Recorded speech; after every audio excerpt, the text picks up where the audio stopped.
पिंजऱ्यामध्ये कोंडण्यासाठी माईने काय केले? 5 तत्वाचा 3 गुणाचा पिंजरा उभा केला, म्हणजे पिंड रचना केली. आणि त्या पिंडामध्ये तिने काय केली? भगवंताचा अंश असलेला जीव इथं आणून ठेवली. हे प्रपंच होय खोटा, हे प्रपंच होय मृगजळ.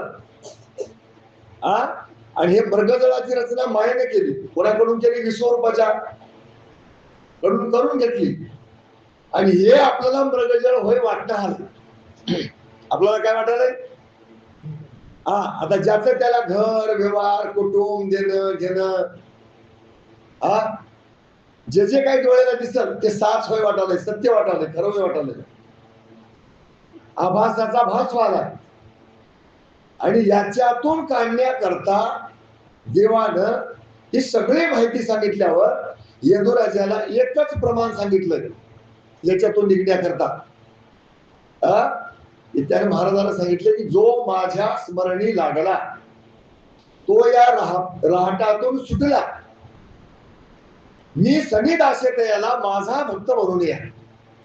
तर अवघड नाही, येतात पडायची गरज नाही. आपल्याला आयुष्य मर्यादा आहे तोपर्यंत या प्रपंचामध्ये राहावंच लागते, या समाजात राहावंच लागते, या देशात या गावात राहावंच लागते. पण आपण प्रपंचाचं होऊन राहायचं नाही. इतर राहत असताना आपण मालकाचं होऊन राहायचं, त्याच्या स्मरणात राहायचं, त्याला आपल्या स्मरणात ठेवायचं. स्मरण म्हणजे देवाचं नाव घेणं तर होयच, नवं असं म्हणताय ना, पण स्मरण म्हणजे त्याच्याकडे 24 तास त्याच्याकडे लक्ष ठेवून राहायचं. इथंच आहे गरज बोलायची पडली. आता त्याच्याकडे 24 तास लक्ष ठेवलं की संसाराकडे लक्ष ठेवता येणार. संसाराकडे 24 तास लक्ष ठेवलं की त्याच्याकडे ठेवता येणार. दोन्हीकडे लक्ष ठेवायला माणूस लय हुनरी पाहिजे. इकडे काय तिकडे काय लक्ष ठेवून आपला बदला मार्ग काढायला माणूस हुनरी पाहिजे, धूर्त पाहिजे, म्हणजे त्याला ज्ञानीच पाहिजे. म्हणून आपला नेहमीचा विषय आहे, घरात दिवा लावला की दारातला दिसणार, आणि दारात दिवा लावला की घरातला दिसणार, आणि उंबरवट्यावर दिवा लावला की दोन्हीकडचं दिसते. त्या दिव्याचा उजेड दोन्हीकडे पडते. दिवा कुठे लावायचा? प्रपंचिक माणसाने उंबरवट्यावर लावायचा. जगण्यापुरतं थोडंफार लक्ष प्रपंचात बी ठेवायचं, काम धंदा करायचा. पण मधल्या देवघरावर लक्ष दूर जाऊ द्यायचं नाही. मग काय करायचं? दोन्हीकडे लक्ष ठेवून आपल्याला आपली गती कशी प्राप्त करून घेता येईल, प्रगती कशी प्राप्त करून घेता येईल, या दिशेने वाटचाल करायचा. असं कोण म्हणले? अवधूत महाराज यदुराजाला म्हणले, यदुरावाला म्हणले, आपल्या लाडक्या शिष्याला म्हणले. त्याच्यामुळे आता यदुराव काय म्हणाला की महाराज भक्ताला निजपदी ठाव देणारे, मूळ स्वरूपाची जाणीव करून देणारे तुमचा उपकार कसा फेडा, तिलाच घ्या. बरोबर कव बोले यदुराव दानसी सर्वाचा भाव, भक्ताची देवनी निजपदी ठाव, देवादी देवा तू माझा. माझ्या देवाच्या आधीचा देवच म्हणले, परंपरागत देवच म्हणले. देवाआधी देव, परंपरागत. लय कमी आहे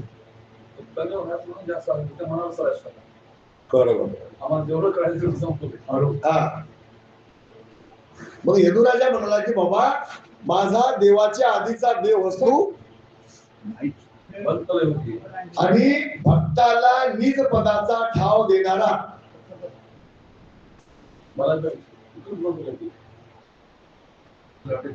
निज पदाचा ठाव देणारा होत बाबा म्हणून अशा प्रकारचं कौतुक करणं. असं डिस्टर्ब झालं की पोटी भरताना असं होते, त्याचा परिणाम याच्यावर होते. मी करतो तुझा विनंती, विष्णूचे अवतार हे किती, आणि कपुस स्वामी प्रती हे सांगिजे मजसी. आता यदुराजानं देवाला अजून एक प्रश्न केला की महाराज या जगामध्ये विष्णू म्हणतात, विष्णू हा वैष्णव संप्रदाय सुद्धा या जगामध्ये अस्तित्वामध्ये आहे, तर एकच विष्णू आहे की काही वेगवेगळे विष्णू आहेत, 1 2 3 4 असं काही आहे काय? त्याची माहिती सांगा. कशामुळे माहिती घेऊ आपण? तर आधी आपल्याला देवाचा परिचय असावा, देवाची माहिती असावी. आता दत्तात्रय प्रभूला जर प्रश्न केला किंवा दत्तात्रय प्रभूच्या गुरुवंताला जर भक्ताला प्रश्न केला, या जगामध्ये दत्तात्रय किती आहेत? तर कळता माणूस, शहाणा माणूस बोलतो या जगामध्ये दत्तात्रय प्रभू एकच आहे. बाकीचे लोक म्हणतील बाबा 3 हातात 3 शिराचा 6 हाताचा एक हाय, बाकीचे म्हणतील पुन्हा 4 हाताचा आणि 1 मुखाचा एक हाय, पुन्हा अजून म्हणतील 2च हात आणि 1च मुख आहे. आणि पुन्हा अजून काही तपशिलामध्ये उतरलेले लोक म्हणतील की त्याच्या रूपाचा, त्याच्या अवयवाचा कोणालाही आतापर्यंत अंदाज लागला नाही, निश्चित कोणालाही सांगता आलं नाही. देव कसा आहे? अवयवाच्या विरहित आहे, अरहित आहे, अवधूत आहे, 18 दोषाच्या वेगळा. असे प्रज्ञावंत लोक असं सांगतील. तसं यदुराजा आता दत्तात्रय महाराजांना विचारला की विष्णू किती आहे? चला, तुझे अवतार ते कवन ते सांगावे निवडून, या परी बोले या शिष्य निधान सद्गुरुला या प्रती. आता तुझे अवतार किती आहेत? विष्णूचे अवतार किती, तुझे अवतार किती? याचा जरा निवाडा करून आम्हाला सांगा बाबा म्हणून म्हणाले. चला, विष्णू अवतार जग प्रसिद्ध, पुराणा माझी असती विविध, वेगळा माझा ज्ञान बोध ते कोणाशी नव्हे. पण एक शब्द धनात घेत जाऊ. सिद्धांतात म्हणले काय महाराज?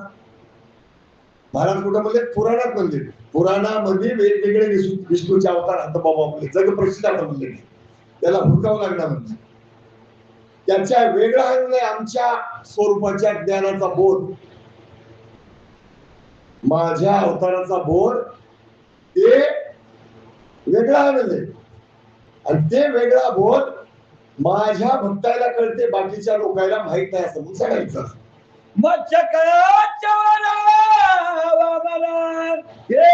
योगी आले दान, नरसिंह परशुराम राम प्रमाण हे चिंता योगीचे.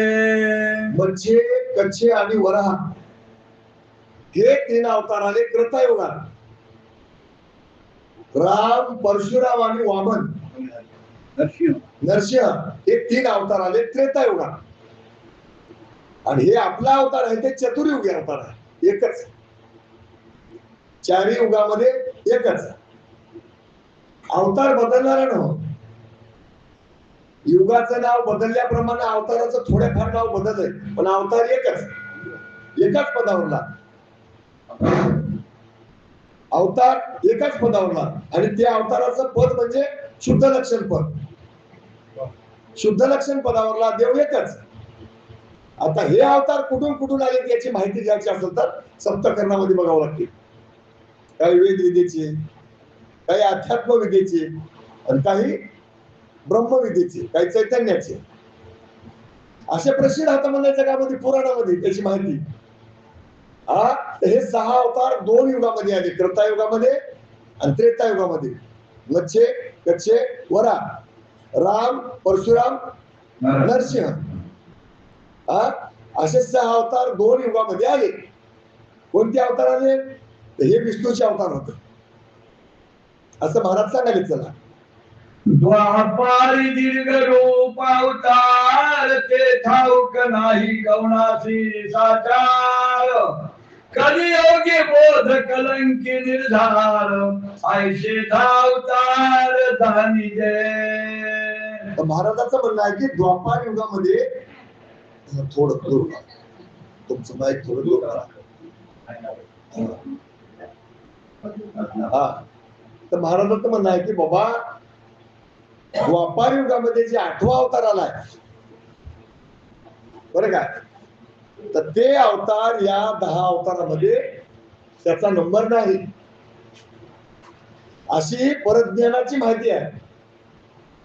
ते ब्रह्मविद्येचा अवतार होय, आणि ते ब्रह्मविद्येचा अवतार असल्यामुळं त्याचं कार्य वेगळा. हा, आणि मच्छे कच्छे वरा हा, ते काही वेदविद्येचे आणि काही अध्यात्म विद्येचे हात. राम, परशुराम आणि नरसिंह हे काही विश्वरूपाचे हात आणि काही चैतन्याचे हात. पण 8वा अवतार जे आहे, द्वापारचा अवतार जे आहे, द्वापार युगामध्ये आलेला जे आहे, तर ते अवतार या विश्वरूप चैतन्याच्या मर्यादित नाही, चैतन्याच्या पलीकडचा अवतार आहे. चैतन्य पर अवतार आहे ते. आणि महाराज म्हणाले की बाबा ते अवतार या जगातल्या बाकीच्या लोकांना माहित नाही. माहित नसल्यामुळं आता काही लोक म्हणतात 10 अवतारामध्ये कृष्ण आहे म्हणतात, आणि काही लोक म्हणतात 5 अवतारामध्ये दत्तात्रय प्रभू आहे म्हणतात. हे 2 गोष्टी या अध्यामध्ये निरसन होणार राहतात. 5 अवतारामध्ये दत्तात्रय प्रभू नाही, दत्तात्रय प्रभू 4 अवतारामध्ये आहे असं परविद्येचं म्हणणं आहे. 5 अवतारामध्ये दत्तात्रय प्रभू आहे असं ब्रह्मविद्येचं म्हणणं आहे, आणि 10 अवतारामध्ये कृष्ण आहे असं वेद विद्येचं आणि अध्यात्म विद्येचं म्हणणं आहे. हे आपल्याला चक्रधर पाटील डिटेल मध्ये माहित असायला पाहिजे. अध्यात्म विद्येला विचारलं आता ते आपण बोलू नये पोटीवर, पण ते प्रॅक्टिकल मध्ये त्याचं नाव घेतात, प्रयोग करताना त्याचं नाव घेतात, त्याच्यामध्ये कृष्ण धरतात. इकडे ब्रह्मविद्येवाल्याकडे गेले आपण, महानुभव संप्रदायामध्ये गेल्या, तर ते काय म्हणतात, या मार्गाशी अधिकरण दत्तात्रय प्रभू हंसाला सोडून देतात. स्पष्ट आपल्या कुशानंदन आरतीमध्ये लिहिलाय, हंस टाकून दत्तात्रय धरिला, महात्मे मार्गाशी पूर्ण आचार्य झाला, आणि हवाला देऊन उतरेशी गेला. जय जय पंचकर्ण परिसिद्धांता, ब्रह्मविद्येत निरूपिली परविद्येची वार्ता. या आरतीमध्ये त्यांनी ते चरण टाकलेलं आहे कुशानंदानं. बरं काय, दत्तात्रय प्रभूला धरून त्याने 5 केले. आता इथे तुम्हाला ध्यानात ठेवा, गोष्ट सांगतो. त्रेतायुगामध्ये 3 आले, ते वेगळे. त्रेतायुगामध्ये 3 आले, ते वेगळे. आणि इथं महानुभव संप्रदायामध्ये एकाच कलियुगामध्ये 3 आले, गोविंद प्रभू, चक्रपाणी प्रभू आणि चक्रधर स्वामी. हे 3 आले. त्यांनी कलियुगातले 3 धरले, द्वापारातला कृष्ण धरला, आणि त्रेतायुगातला दत्तात्रय धरला, आणि त्रेतायुगातला हंस टाकून दिला, सोडून दिला. आता अशी मांडणी केली. पण परविद्येची मांडणी कशी आहे? परविद्येची मांडणी त्रेतायुगी त्यांनी हंस मान्य केला दिगंबर रूपाने. आपल्या पौर्णिमेच्या आरतीमध्ये आला त्यानं. त्रेतायुगी आले हंस, त्रेतायुगी देवदत्त, द्वापारी अवधूत, कलयुगी शहादत्त. हे आनंद मालकाचे आचार्य होत. आचार्य आनंद प्रभू, जो की जीवा उद्धरित, मार्गश्री पौर्णिमेशी पूर्ण कळा दाखवित. मग आता आपल्याला बी काय करावं लागणार आहे, तर आपल्याला आधी अवताराची जाणीव करून घ्यावं लागणार आहे, माहिती करून घ्यावं लागणार आहे.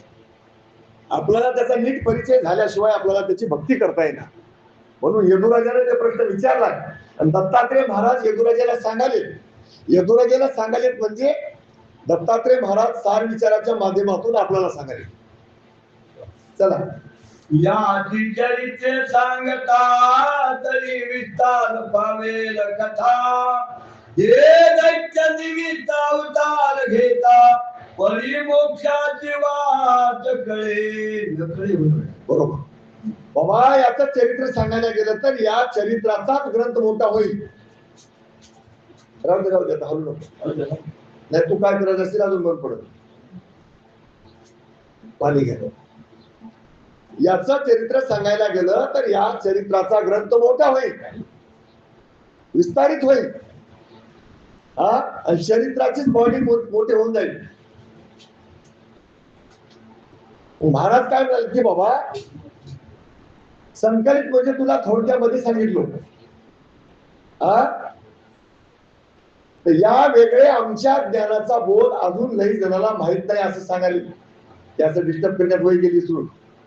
हा, होती चालू असताना माणूस उठणं इकडे चरित्र सांगता तरी विस्तार पावेल कथा, हे दैत्य उतार घेता परिवार मोक्षाची वाट कळे.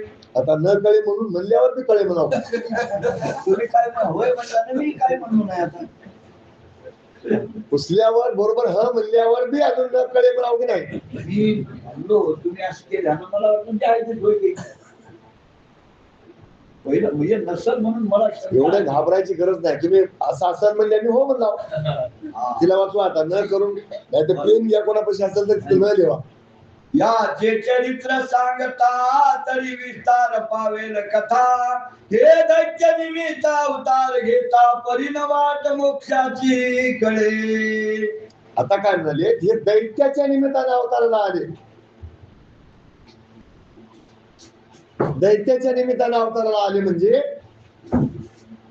त्या अवतार युगामध्ये सृष्टीमध्ये काही दैत्य लोक अनाचार अत्याचार करू लागले. बरं काय, आता दुसरे फार लय शब्द बोलायची गरज नाही. तर त्या काळामध्ये अनाचार अत्याचार जर सृष्टीमध्ये होऊ लागला तर ही पृथ्वी गायीचं रूप घेऊन महाविष्णूच्या दारात जाऊन उभा टाकते. महाविष्णू या अवताराला पाठवते.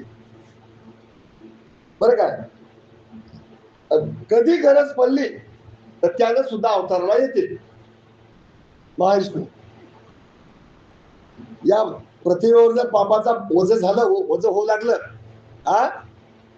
कुकर्माचा बाजार भरला, तर काय करते पृथ्वी, गायीचं रूप घेऊन त्या महाविष्णूच्या दारामध्ये जाऊन उभा टाकते. मला वज सण व्हायला झालंय, वज उतर म्हणते.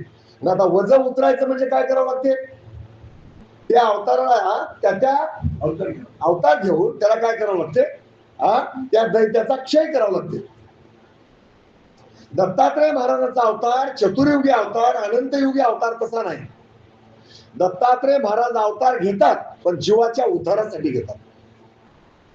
दत्तात्रय महाराज अवतार घेतात भक्ताला परज्ञान सांगण्यासाठी घेतात. दत्तात्रय महाराज कोणाला मारण्यासाठी, कोणाचं खंडन करण्यासाठी, युद्ध करण्यासाठी दत्तात्रय महाराज अवतार घेणार, म्हणून ते परविद्येचे अवतार होतात. दत्तात्रय महाराजाचे भक्त काय करतात, अन्याय अत्याचार करणाऱ्या, अविद्या करणाऱ्या, विद्या करणाऱ्या, दुष्कर्म करणाऱ्या माणसाला ज्ञान देऊन, भक्ती देऊन, वैराग्य देऊन, नाना प्रकारचे प्रयत्न करून त्याला काय करतात, रस्त्यावर आणतात. तशा दगडासारख्या माणसाला देव बनविण्याचं, संत बनविण्याचं काम करतात दत्तात्रय महाराजांचे भक्त सुद्धा. आणि त्या लोकांचे भक्त काय करतात, युद्ध करून, काय करतात, युद्ध करून धनुर्धर विद्येचा वापर करून त्याला मारून टाकतात. आपल्याकडे मारून टाकायचं काम नाही, आपल्याकडे दुरुस्तीचं काम आहे. दुरुस्त करून त्याला मोक्ष देण्याचं काम आहे. त्या जीवाला सद्गतीत प्राप्त करून देण्याचं काम करतात. म्हणून हे परविद्येचे अवतार. म्हणून म्हणत की माझ्या अवताराचा ज्ञानबोध लोकांना कळाला नाही.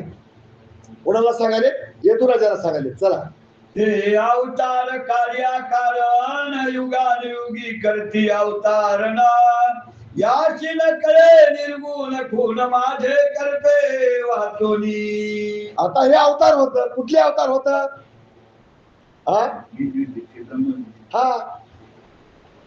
हे अवतार होत चैतन्यापासून खालचे, चैतन्य पदातल्या खालचे.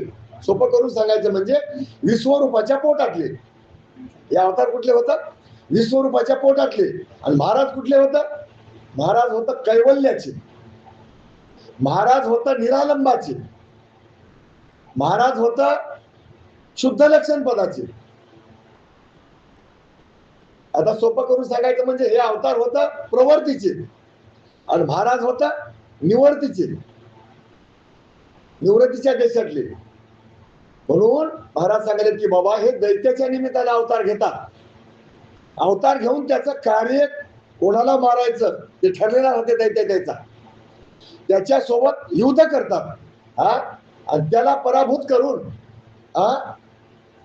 आपला विजय करून काय करतात ते काम संपलं की निघून जातात.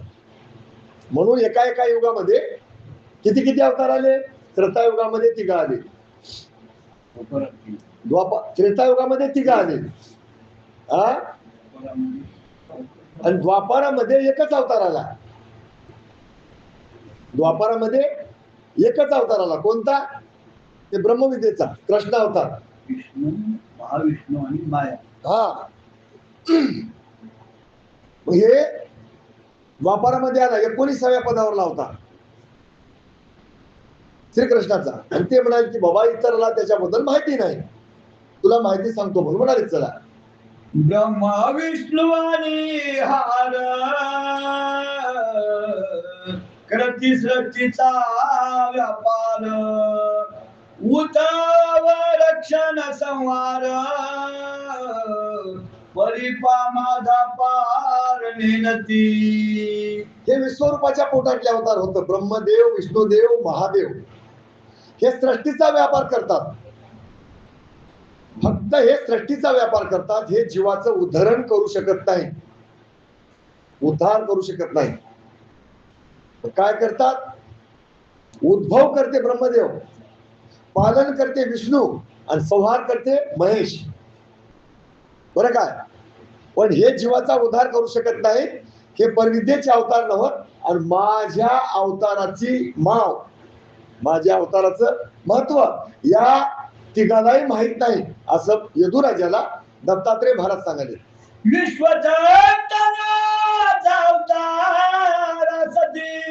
परिचय कवनाची न कळती, हर बाळ गुंडम चांग दया परी या म्हणती चौतावली भद्र. आता हे अवतार होतं ब्रह्मविद्येचे. हे अवतार कुठून आले? विश्वरूप चैतन्यापासून आले. चैतन्याचे अवतार होत ते हरपाळ, गुंडम, राहुल, चांगदेव आणि ते ब्रह्मविद्येचे होते. ब्रह्मविद्येचे महत्वाचे अवतार अध्यात्म विद्येला आणि वेद विद्येला माहित नाही. महाराज म्हणाले की यदुराजाला त्या अवताराचं महत्व बाकीच्या लोकांना माहित नाही. म्हणजे याच्यापेक्षा ते पुढच्या टप्प्यातले होतं असं सांगायले दत्तात्रय महाराज. याचे चरित्रे बहुतूक केली, परी हे जगाची नाही कळली. माझी कल्पा दयावरी धारी, तोच जाणे हे वाट. आता हे ब्रह्मविद्येचे अवतार आले. यायला जेवढा अधिकार आहे तेवढ्या अधिकाराचा वापर करून ब्रह्मविद्या आपल्या भक्ताला सांगून जीवाचा उद्धार करण्याचा या अवतारानं बऱ्यापैकी प्रयत्न केलाय असं आपल्या आरतीमध्ये मिळते. परंतु यायला जर शेवटच्या टप्प्याला विचारलं पर ज्ञान काय होय, परमोक्ष काय होय, मोक्षाचे 4 प्रकार सांगितले जगद्गुरु तुकाराम महाराजांनी. आता आपल्यापाशी कैवल्याचे 2 प्रकार सांगितले, अवर कैवल्य आणि पर कैवल्य. हे चैतन्याचे अवतार काय करतात? आवर मोक्ष प्राप्त करून देतात. पण आपण जे शब्द वापरतो परब्रह्म, परात्पर परब्रह्म, परात्पर परमेश्वर, हे परमेश्वराचे अवतार होत. पण परात्पर परमेश्वराचे अवतार हे बी नव्हत असं महाराज पुढे सांगणार आहेत. पण यांनी जे चरित्र केलंय ते वेद विद्येच्या लोकायला, अध्यात्म विद्येच्या लोकायला हे माहित नाही म्हणाले. त्याच्यामुळं यायचा मार्ग अजून वेगळाच. त्याच्या खालचे जे लोक होतं त्याचा मार्ग वेगळाच. ते महेशपंथी वेगळे, सदाशिवाचे वैष्णव वेगळे, आणि ब्रह्मदेवाचा कुठं संप्रदाय नाही.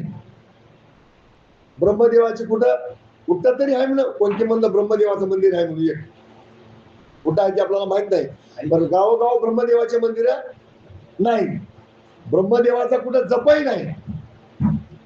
विष्णूचा जप आहे, विष्णू सहस्रनाम म्हणतात, हा त्याचं धाम वैकुंठ सांगतात, विष्णूचा कैलास सांगतात. हा हे चैतन्याचे अवतार होत हे 5. यांनी चांगल्या प्रकारचं कर्तव्य केलंय म्हणून म्हणाले. कोण? दत्तात्रय महाराज. आणि यायचंही कर्तृत्व अध्यात्म ज्ञानाच्या लोकांना माहित नाही म्हणून सांगायले.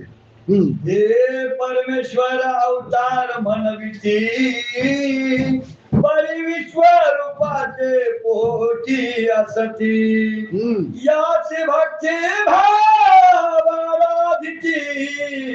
शेवटी जाणीजे अनर्थ. सोपं करून सांगायचं म्हणजे त्याला जे काही अधिकार आहे, त्याचं जे पद आहे, त्यांचं जे क्षेत्र आहे, त्यांचा जे परिवार आहे, त्या परिवाराचा मोक्ष देतात ते. आवर मोक्ष म्हणजे याला म्हणावं. आवर मोक्ष कशाला म्हणावं? 40 पदाच्या खालचे जे पद आहेत आणि त्या पदाचा ज्या भक्ताला लाभ होते त्याची भक्ती केल्यानं, आणि मी मोक्षालाच गेलो म्हणते, त्याचा मार्ग सांगते याला मोक्ष म्हणाव, आणि त्याचा भक्त म्हणते याला मोक्ष म्हणाव, तर त्याला काय म्हणा? आवर मोक्ष म्हणाव. याच्यामध्ये सुद्धा एक कैवल्य पद आलंय. या 40 पदामध्ये एका पदाला कैवल्य पद नाव आलंय. तर त्याला काय म्हणाव? पर विद्येच्या साधकानं त्याला काय म्हणाव? तर त्याला आवर कैवल्य म्हणाव. 40 पदाच्या पुढचं जे पद येईल, जे निरालंब कैवल्य आपण म्हणतात, कैवल्य म्हणजे केवळ, आणि निरालंब म्हणजे कोणावर अवलंबून नसलेलं पद. अवलंब, त्याच्यावर अवलंबून सगळ्या 4 सृष्ट्या आहेत. 4 सृष्टीच्या दैवत आहेत, पण ते कोणावर अवलंबून नाही. ते स्वतंत्र आहे, स्वयंभू आहे, अविनाश आहे आणि अक्षय आहे. म्हणून ते पद म्हणजे स्वतंत्र आहे, आणि त्या पदाचा अधिकार म्हणजे जीवाला स्वतंत्रता मिळते. सगळे बंधन संपून जातात. म्हणून महाराज म्हणाले की बाबा, हे पद होतं ते आवरातले होतं, आणि त्या पदाला एखादा भक्त गेला तर त्याच्या पदाची प्राप्ती होती. माझं ज्ञान प्राप्त होत नाही, माझं ज्ञान कळत नाही. का कळत नाही? हेच पद मोक्ष होय म्हणल्यामुळं ब्रह्म निर्माण होते. शेवटी काय होते ते सांगितलं महाराजांना. शेवटी काय होते? तर शेवटी अनर्थ होते. अनर्थ होते म्हणजे काय होते? एका दिवशी कधी काळी त्या पदाचा क्षय होते. त्या पदाचा क्षय झाला की त्या अवताराचाही क्षय होते. अवताराचा क्षय झाला की त्याच्या भक्ताचा विषय नाही. अनर्थ काय होते? अनर्थ काय होते तर त्या जीवाला 84 दुःख पुन्हा भोगावं लागते. ते अनर्थ होते. असं म्हणून महाराज सांगाले, भूताचा भक्त भूताकडे, देवाचा भक्त देवाकडे, दैवतेचा भक्त त्याच्याकडे, आईचे सर्व ब्रह्मित. महाराज सांगाले, भूताचा भक्त म्हणजे चक्रधर पाटील. कोणी भूताचा? 5 भूताचा. 5 भूताचा म्हणजे कोणत्या भक्ताची? भूताचा. कालपासून ज्या आपण वाचले की नाही, कोणी आकाशाला पाव म्हणून घास टाकतात, ते भूताचाच भक्त होय. कोणी पृथ्वीची पूजा करतात, घर बांधताना पूजा करतात, खीर खोदताना पूजा करतात, हे पृथ्वीची पूजा होय. कोणी वायू तत्वाची पूजा करतात, कोणी जलाची पूजा करतात, जलपूजन म्हणतात त्याला. कोणी अग्नीला घास टाकतात. मी सगळ्याच गोष्टी बोललो तुम्हाला, आता जमणार आता. मापकच बोलावं लागते. एकदाच सगळं सांगायचं जमणार, आणि सांगलं तर ते वेगळा संशय निर्माण होते. बरं का? आता जलाची पूजा, जलानं पूजा, त्या देवाला निवड ठेवून, देवाला नैवेद्य ठेवतात नाही आपण, त्याच्यावर पाणी फिरवायचं. काय नाही हो र, सगळं पाणी फिरलं म्हणतात नाही आपण.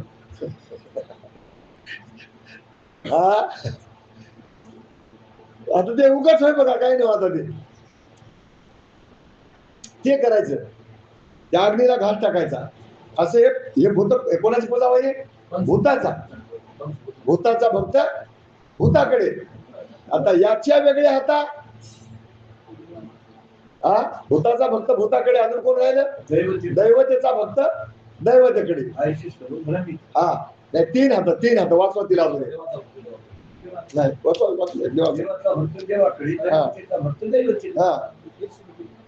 अशा प्रकारची काय झाली, तर या जीवात्म्याची ओढावड झाली. पण माझा ज्ञानबोध, माझ्या अवताराची महती माझ्या कृपे वाचून, माझ्या कृपे वाचून याचा अर्थ काय करतो आपण आता? महाराज उगा म्हणाले तुम्ही माझ्या कृपे वाचून, मग करून टाका की कृपा. पण कृपा होण्याकरता काय करावं लागते? कृपा होण्याकरता काय करावं लागते तुम्ही तुम्हाला सांगतो, आपण रोज घेतली सांगतो. माझे भक्त किती असतील ते मी मेनुगा भूपती, जे मज अनन्य शरण येती तयाशी मी सभायंतर सांभाळीत. जोपर्यंत आपण अनन्य शरण जाणार नाही तोपर्यंत देवाची कृपा होणार नाही. आपण अनन्य शरण, याला अनन्य शरणचा अर्थ काय काढू? लय बोलायचं नाही, शॉर्ट मध्ये. एकदा मालकाचा चुडा भरला, मालकाचं मंगळसूत्र बांधलं आणि मालकाचं कपाळाला कुकू लावलं, तिथे आपला परमेश्वर होय. मग जगातले सगळे प्राणी, मनुष्य प्राणी काय होतं? आपले माय बाप बंधू होत. असं त्या पतिव्रता बाईनं मानावं. तसं दत्तात्रय प्रभूच्या भक्ताने एकदा मात्रा घेतली, बीज मंत्र घेतला की या जगातल्या सगळ्या दैवता माय बाप बंधू मानायला हरकत नाही, परंतु आपला मालक मानू नये, आपला अंतकाळाचा मालक मानू नये. अनन्य शरण याचा अर्थ एकदा त्याच्या पायावर जाऊन डोकं टेकविलं, तेच डोकं अन्य ठिकाणी उघड टेकीत बसू नये. बसाबर निवडण्याचं दोन चार तांदळाचे दाणे या देवाच्या पुढे टाक, त्या देवाच्या पुढे टाक, त्या देवाच्या पुढे टाक, प्रत्येकाच्या पुढे नमस्कार कर. यानं काय म्हणाला की ते देव काय म्हणाला की पूजा करून आल्यावर बी कळणार. आणि कशासाठी गेलं हे जगरूढी होईल, हे जगरूढी थांबली पाहिजे. आपण अनन्य शरण गेले की नाही, अन्य ठिकाणी आता कोणाला हात जोडायचे नाही. यालाच म्हणजे ज्ञानेश्वर महाराज, राजयाची कांता काय भीक मागे, मनाची या जोगे सिद्धी पावे. एकदा राजाची राणी झाल्यावर जर भीक मागे गेली तर राजवाड्याची इज्जत जाते, घराण्याची इज्जत जाते. तसं एकदा आनंद मार्गी झाल्यावर कुठेही डोसकं टेकणं, कोणाच्याही पुढे हात पैस करणं, कोणालाही दंडवत नमस्कार करणं, कोणाच्याही पुढे निवद टाकणं, हे आनंद मार्गाच्या घराण्याची प्रतिष्ठा जाते. म्हणून ते ओळखे ना बाबा म्हणाले, कळ ना म्हणाले. चला, आईचे सर्व भ्रमित झाले, परी माझे अवतार नाही कळले. माझे चौयुगी अवतार अवतरले, परी ठाऊक नाही कवनाची. आता बाबा म्हणले असं जग सगळं भ्रमित झालं, परमार्थ करायला म्हणाले, देवदेव करायला म्हणाले. देवदेव कोणाचं करायला? ते देव कुठला होय, त्या देवाचं परमार्थ केला तर काय लाभ होते? जीवाला मुक्तता मिळते काय? मोक्ष मिळते काय? कोणतं मोक्ष मिळते? आवरातलं मिळते की परातलं मिळते? त्या मोक्षाचं प्रयोग काय आहे? काय केल्यानं मोक्ष मिळते? मोक्ष तरी कशाला म्हणाव? परत ज्ञान प्राप्त झाल्याशिवाय, कृपेला पात्र झाल्याशिवाय, आणि त्या भगवंताची निजनिष्ठा प्राप्त झाल्याशिवाय कळला बाबा. म्हणून म्हणाले चला, करता योगी हंस अवतार, उपदेशेन ब्रह्मयाचे कुमार. सनक सनातन सनत कुमार, तीर्था योगी आम्ही अवतरलो. महाराज म्हणाले की बाबा, कृतायुगामध्ये ब्रह्मदेवाच्या पोरायनं आपल्या वल्लाला प्रश्न केला होता. त्याच्या अगोदर गोपीनाथ ब्राह्मणाच्या पोरायनं, त्यालाच म्हणतात कान्होजी ब्राह्मण, त्या गोपीनाथ ब्राह्मणाच्या पोरायनं नर नरहरी नारायण नरसोबा या चौघा जणांना आपल्या बापाला प्रश्न केला होता की मोक्षाचा दाता कोण आहे. ते ब्राह्मण सांगू शकला नाही. मग यायनं निजनिष्ठेनं देवाचं स्मरण केल्याने यायला दिव्य देह प्राप्त झाला आणि हे सत्यलोकामध्ये गेले. सत्यलोकामध्ये जाऊन ब्रह्मदेवाला प्रश्न केला यायनं. या कोणा त्याचं ब्रह्मदेवाने नाव ठेवलेले होते. नर नारायण नरहरी नरसोबा याचे नाव नामकरण केलं कोणा ब्रह्मदेवानं. याची विद्वता बघितली आणि विद्वता बघून यायला मानसपुत्र म्हणून त्याने स्वीकारलं. यायलाही बरं वाटलं ब्रह्मदेवासारखा आपल्याला मार्गदाता भेटायला म्हणून यायलाही त्याचं पितृत्व स्वीकारलं. पण झालं कसं, त्याने एक ब्रह्मदेवाने याचे नाव ठेवला सनत, सनंदन, सनातन आणि सनत कुमार असे नाव ठेवला त्यानं. मग या सनक सनकाधिक सनंदन सनत कुमारानं काय केलं, ब्रह्मदेवाला प्रश्न केला की मोक्ष, आम्हाला मोक्ष पाहिजे. तात, वडिलाला तात म्हणतात, शास्त्रातली भाषा होय. पिताश्री, पितामह असे शब्द आहेत. आपल्या वडिलाला ब्रह्मदेवाला त्यांनी प्रश्न केला की तात, आम्हाला मुक्तता पाहिजे, मोक्ष पाहिजे, मोक्ष देणारा कोण होय. तिथं शब्दच वापरलाय, मोक्षाचा दादूला कोण होय. एवढी मोठी मोक्षासारखी वस्तू, मोक्ष नावाची वस्तू ज्याच्या हातात आहे, ज्याच्या पायापाशी आहे,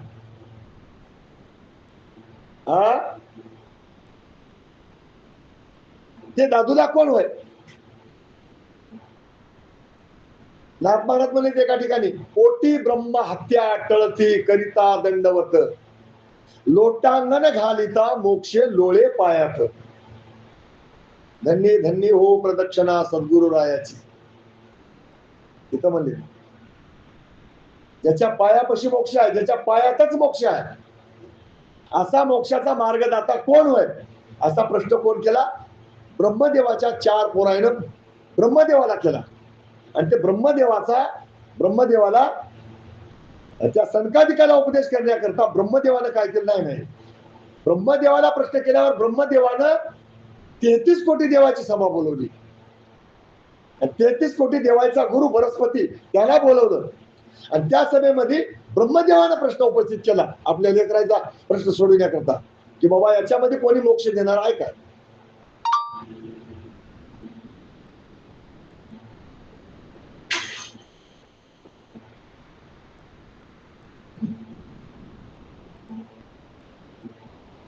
त्यावेळेस असा प्रश्न झाला की सगळेजण भयभीत झाले, स्तब्ध झाले आणि कोणी असा बोटवरी करू शकला नाही. कशामुळं की मोक्ष कशाला म्हणाव, त्याला हे शब्दच कानावर नव्हता.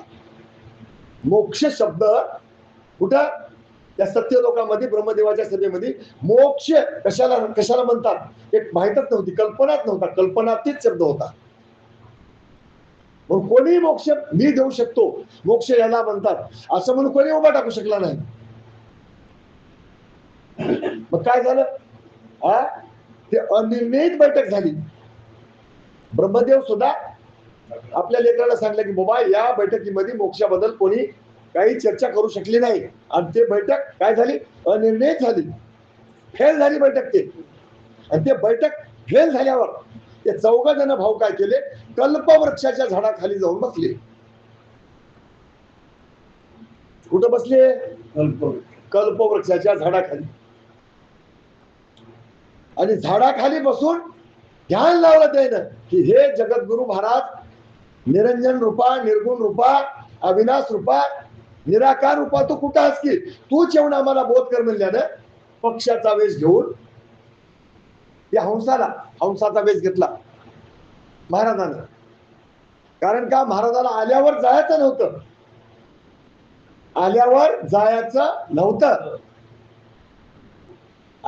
आणि येण्याची वेळ पुढे होती. म्हणून महाराजानं काय केले, हंसाचा वेश धारण करून कल्पवृक्षाच्या झाडावर येऊन बसले. आणि हे लेकर कुठं होते, कल्पवृक्षाच्या झाडाखाली होते. आणि कल्पवृक्षाच्या झाडावर येऊन बसून काय केले महाराजानं, सुबोध विचार कानामध्ये सांगितला. कोणाच्या कानात सांगितला, सनकादिकाच्या. कवा सांगितला? ते सभा स्तब्ध असताना, कोणीच बोलत नसताना धाड कुणी आकाशातून हीच पडल्यासारखे महाराज आले. सगळ्याची कांटाळी बसली, सगळ्याच्या डोळ्यावर अंधारी आली. आणि हे 4 पोरच सावध होते आणि थोडेफार हे 3 जण सावध होते, सृष्टीचा व्यापार करणारे. यायला महाराज म्हणले, तुम्ही थोडं थांबा, या 4 लेकराला मला बोलायचे आहे. म्हणून त्याच्या कानामध्ये सुबोध विचार सांगितला. कोण सांगितला? महाराजाने सांगितला.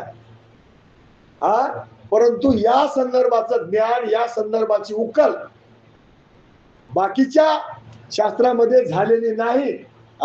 म्हणून तिथं काय झाला? हनुमंत संशय आला. संशय आला की त्याने ते पाखरू होय, पक्षाचं होय, पक्षी होय असं म्हणून त्याला बाजूला करून त्रेतायुगाचा दत्तात्रय नेला मापामध्ये. त्याला धरून 5 केले. कलियुगाचे त्याचे 3, द्वापाराचा कृष्ण आणि त्रेतायुगातला दत्तात्रय. इथून संप्रदाय सुरू झाला. पण आनंद मार्ग इथून सुरू झाला नाही. आनंद मार्गाला उभारी मिळाली त्रेतायुगापासून. पण आनंद मार्गाची व्याख्या जर म्हणल्या तर तुम्ही कशी आहे? त्रेतायुगाची निर्मिती आनंद मार्गातून झाली. हा पंत सृष्टीच्या आधी. म्हणूनच बोलती वेदी ते जाणती शास्त्रशुद्धी वेद षडांगी. 6 वेदाचा अर्थ ज्याला षडांग स्वरूप कळते, षडांग वेदाचं ज्ञान ज्याला कळते, त्याच लोकाला आनंद मार्ग कळते. म्हणून आपण लय जणाला विचारलं, तुला आनंद मार्ग कळते काय? तुला आनंद मार्ग माहित आहे काय?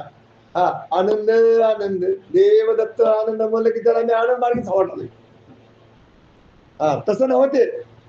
आनंद मार्ग सुद्धा कसा झाला निर्माण म्हणून सांगितलंय. वेद षडांगी ते जाणती वेद षडांगी शास्त्रशुद्धी. आता का या पंथाचा अभिमानी देव दत्ताला भुवनी राहिला असे प्रतिष्ठा करुणी सर्व सदोदी आला परंतु गेला नाही विश्वाचा बाप. त्रिगुणाची वेणी छेदुनी निवारितो त्रिताप. आला गेलाच नाही आणि आल्यावर वापस जायचं नाही म्हणून त्या ब्रह्मदेवाच्या पोरायचा प्रश्न सोडविण्याकरता 13 दिवसाकरता हंसरूप धारण करून कल्पवृक्षावर येऊन त्याचा प्रश्न काय केला? सुगुज विचार सांगितला. काय सांगितला? आम्ही येणार आहात, पूर्ण अवतार घेऊन मी येणार आहात आणि तोपर्यंत काय करा? तुम्ही माझ्या शब्दावर विश्वास ठेवा. तुम्ही 3रा अध्याय काढून बघा. माझ्या शब्दावर विश्वास ठेवा आणि तुम्हाला सुरवर त्रास देतील त्यावेळेस तुम्ही भयभीत होऊ नका आणि आपल्या विचारावर विचलित होऊ नका. आपला विचार सोडून तुम्ही दुसऱ्याचा विचार धारण करू नका. कुणाला सांगितलं? संकादिकाला. आणि त्याच्यामुळं त्याचा संशय निरसन झाला. हे अशा प्रकारचा माझ्या अवताराचा कार्यारंभ आहे. यदुराजाला सांगाले दत्तात्रय महाराज आणि हे लय जणाला माहित नाही बाबा म्हणाले. चला. गोपाळी श्रीकृष्ण हरी अर्जुन उद्धवाचा अधिकारी कधी माझी अवतार गंगा तिरी उत्तरेची असे. आता तिथून लिंक लावली इकडे. द्वापार युगामध्ये उद्धवाला आणि अर्जुनाला ज्ञान सांगण्याकरता उद्धव अर्जुनाचा अधिकारी दीर्घरूप म्हणजे याच्यापेक्षा श्रेष्ठ अवतार आहे. ते दीर्घरूप आहे. ते कृष्णाचा अवतार हे आले आणि कलियुगामध्ये गंगातीरी चक्रधर स्वामी आले असं त्याला म्हणायचं बरं काय. आणि हे अवतार कुठले होत तर ब्रह्मविद्येचे होत. असे हे 4 असे 8 अवतार करून त्यांनी आता आपल्याला वेगळा उपदेश करणार आहेत. चला. आईचे योगाने योगी अवतार आणि काष्टी अवतार 4 हे आताही ब्रह्म अवतार याचा गवाही नाही मधवीन. आता बाबा म्हणलं हे 4 अवतार आणि हे 4 अवतार. आता या 4ही अवताराला काय म्हणाव? परब्रह्म म्हणाव. लक्षात आलं की आता इथं घोळ पडते ऐकताना. आता महाराज काय म्हणाले तर हे 4ही अवतार परब्रह्म होत. 8ही बरं काय. पण या अवताराचं महत्व माझ्याशिवाय कळणार म्हणाले की नाही. या 8 अवताराचं महत्व माझ्याशिवाय कळला, माझी कृपा व्हावं लागते त्याच्यावर. तर दत्तात्रय प्रभूचा कृपा प्रसाद लाभला तरच कोण देव कुठल्या पदावरचा होय कळते. दत्तात्रय प्रभू सोडून दुसऱ्याने कृपा केली तरी या अवताराचं महत्व कळला असं म्हणायचंय त्याला. माझी कृपा झाली तरच कळते, नाही तर इतराला कळला असं म्हणून सांगायला ते. आम्ही युगानुयुगी आसन घातले, आम्हा देखता किती काले गेले, परी आमच्या स्वरूपी नाही मिळाले, ऐकी भक्त सकया. आता आमचे अवतार म्हणलं तर आमचे अवतार 4, अनेक अवतार असते 4 म्हणले की नाही, अनेक असते अवतार 4 म्हणले. त्याच्यामध्ये महाराजाचे अवतार मापायचे, दिगंबर, देवदत्त, अवधूत, शहादर. मग ते अवतार मापत असताना महाराज म्हणाले की आम्ही युगानुयुगी आसन घातले म्हणाले. म्हणजे आम्ही कुठल्या झगड्यासाठी तंट्यासाठी त्याचा परिहार करण्यासाठी आलेल्या पैकी आम्ही नव्हतो. आम्ही आल्या फक्त जीवाचा उद्धार करण्यासाठी. जीवाचा उद्धार करण्याचा आम्ही धर्म स्थापन केलाय, आमचं ब्रीद आहे ते, आणि त्याच्यासाठी आम्ही आल्या युगानुयुगी आसन आम्ही घातल्या. पण आम्हाला कोणी ओळखीलं नाही आणि आमच्या स्वरूपापर्यंत कोणाची मजल आली नाही, आमच्या स्वरूपाला कोणी प्राप्त करून घेतलं नाही. कोणाला सांगाले, त्रेतायुगामध्ये अवंती नगरीच्या राजाला, येदू राजाला अवधूत महाराज हे अवताराचं महत्व सांगाले. चला, आम्ही चौयोगी आसन घातले, या माझे शास्त्र सर्वातीत सार, माझी कृपा होय दयावर, याची कळे हा विचार मायाची तपार नेमी जे. आता बाबा म्हणलंय माझी कृपा ज्याच्यावर झाली असेल तेच माझ्या अवताराचं महत्व ओळखू शकतात. अवताराचं महत्व ओळखून काय होऊ शकते, त्याचा अवताराचं जर महत्व कळालं आणि माझ्या कृपेला जर ते भक्त ते संत जर प्राप्त झाले, तर ते लोक मायातीत झाले. ते लोक मायामय तत्वाचं निरीक्षण करून मायेच्या विश्वरूपाच्या अवतारापासून, माये खलवित ब्रह्मापासून, मायेने केलेल्या रचनेपासून ते लोक काय झाले, मला ओळखीले म्हणजे बाजूला झाले. जोपर्यंत माझी कृपा होणार नाही आणि जोपर्यंत मला ओळखणार नाही, तर ते लोक काय करतील, थोडक्यात सांगतो तुम्हाला, देवच होय म्हणतील. कशाला बी देवच होय म्हणतील. आणि त्या देवाचं जे सुख प्राप्त झालंय, त्या देवाला जे सुख आहे आणि त्या देवाचं जे सुख प्राप्त झालंय त्याला मोक्षच होय म्हणतील. असा या जगामध्ये काय झालाय, ब्रह्म निर्माण झालाय. अवधूत महाराज म्हणाले की असा ब्रह्म निर्माण झालाय आणि मला ओळखीले ते लोक मायामय तत्वाचं निरीक्षण करून बाजूला गेले. चला, मी कैवल्याचा पुतळा, भक्त साधूचा दिवाळा, मी माझी कवन जाणे कळा गमाजी गम्य. आता येदूराजाला महाराज सांगाले, थोडक्या करता येदूराजाला महाराज प्राप्त झाले, प्रसन्न झाले. येदूराजा कृपेला पात्र झालाय, येदूराजा कृपेला पात्र झालाय. आणि आता काय सांगाले महाराज, आपल्या अवताराची डिटेल जे क्रिया आहे अवताराची, अवताराचा जे आरंभ आहे, अवताराचं जे कार्य आहे, त्या अवताराची जे स्थिती आहे, ते सांगाले. ऐक म्हणाले, तू येदूराजाला म्हणाले, ऐक, तर मी कैवल्याचा पुतळा हो म्हणाले येदूराजाला. माझ्या अवताराचा खेळ, मी काय खेळ करतो आणि त्या खेळाच्या लीळा, लीळा म्हणजे केलेलं, लीळा म्हणजे केलेलं कार्य, त्याला लीळा चरित्र म्हणतात. की महानुभव संप्रदायामध्ये लीळा चरित्र एक ग्रंथ आहे. तसं महाराज इथं सांगायला येदूराजाला माझ्या लीळा म्हणजे मी अनंत युगामध्ये कोण्या भक्तानं माझी भक्ती केली, कशी केली, कशासाठी केली, आणि माझ्या भक्तायला मी कशा कशा पद्धतीनं काय काय दिलो अनंत युगापासून. आता तुम्हाला मी थोडक्यात सांगतो पोथीच्या बाजूला जाऊन. आपल्याला शास्त्रामध्ये असा पुरावा बघायला मिळते की 56 कोटी भूपती उदरले म्हणते.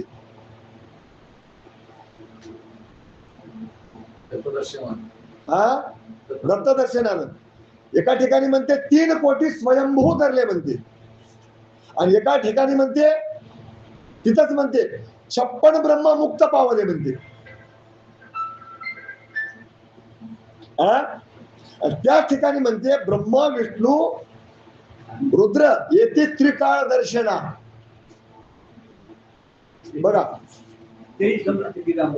हा, ब्रह्मा विष्णू रुद्र येते त्रिकाळ दर्शना, चंद्र सूर्य आणि सुरेंद्र भाकिताती करुणा, समस्त तीर्थ येऊन राहिले पूर्वी त्या स्थाना, केली वस्ती स्वामी चरणी सोडून मी पणा, चला उठा लवला ही अवघे सह्याद्री जाऊ, उजळून पंचारती अवधूत लोचनी पाहू. आता हे माझा अवतार सह्याद्रीच्या पर्वतावर अनंत युगापासून आलाय, अनंत जीवाचा उद्धार केलाय, तर हे फक्त माझी कृपा ज्याच्यावर झाले त्याच भक्ताला कळते म्हणाले. हे देव काय केला, या देवानं अवतार घेतला तेव्हापासून आता काय कार्य चालू आहे, आणि हे सृष्टीचा प्रलय होईपर्यंत या देवाचं काय कार्य चालू राहणार आहे हे सामान्य जीवाला कळणार फक्त माझ्या कृपेला जे पात्र झालेत त्याच लोकांना कळते, असं यदुराजाला सांगलेत महाराज. आम्ही 24 गुण अंगीकारिले, ते ऐकावे आता वहिले, कवन कवन ते बोलिले, कथेची चित्त देईजे. जीवाचा उद्धार करण्यासाठी मला काल त्याच्याहून फोन आला होता माझ्याकडे, त्याने लिहून पाठवले की काही लोक म्हणाले की दत्तात्रय प्रभूनं 24 गुरु केले. मी त्याला अजून काय मी लिहून पाठवलो नाही, आता हे पोतीच पाठवतो. हा, तर महाराजाने काय केले, महाराज अव्यक्त होते, महाराज व्यक्त झाले, महाराज निर्गुण होते, महाराज सगुणाला आले, महाराज निराकार होते, महाराज आकाराला आले. आणि महाराजांनी काय केले की या जीवाला लागलेले दोष काढण्याकरता आणि या जीवाला परमार्थाचं जीवन जगण्याकरता, माझं वाक्य आहे का, परमार्थाचं जीवन जगण्याकरता 24 लोकांकडे महाराजानं, या पृथ्वीतल्या काही प्राणी मात्राकडे, काही वस्तूकडे महाराजानं बघितलं, आणि बघितल्याच्या नंतर परमार्थाला पोषक वातावरण या एका एका प्राण्यापाशी कोणता कोणता गुण आहे ते महाराजानं बघितलं, आणि ते गुण महाराजानं घेतले. म्हणजे काय केले, महाराज गुणातीत पुरुष आहेत, ते गुण महाराजानं आपल्याकडे कोणी जर शरण आला जीवाच्या उद्धारासाठी, तर त्या गुणाचा वापर करून, नामस्मरण करून, निजनिष्ठा ठेवून काय करावं, त्यानं आपलं उद्धरण करून घ्यावं, एवढ्या उद्देशानं महाराजांना काय केले, त्या 24 लोकांचे गुण